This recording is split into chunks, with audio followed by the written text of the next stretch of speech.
Especially kung meron talaga kayong iniinda dyan, hindi isang medical advisor ang moonshot, huwag baliwalain ang inyong nararamdaman.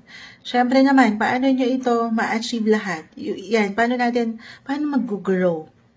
Paano nyo pa yan madidiligan lalo? Okay, kung kayo mismo pala ay pagod or hindi na okay. Take it easy, kalma, pahinga, hinga sa ilang isipin na ito. Deserve mo ang mai-recharge naman ang iyong enerhiya. Pero ito, the Tower.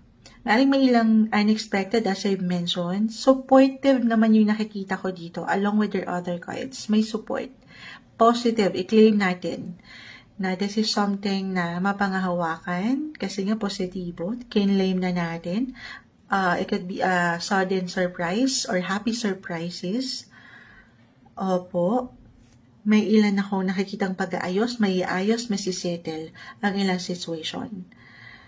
At mas mabubuhayan kayo ng enerhiya mula dito sa ilang pagkapagod na ilang pinaghirapan nyo, mamumunga. Okay, mamumunga. Kaya marahil naiwan ko agad na deserve nyo ang pahinga. Dahil may bunga na. So, ikaw rin naman, or ikaw naman muna ngayon.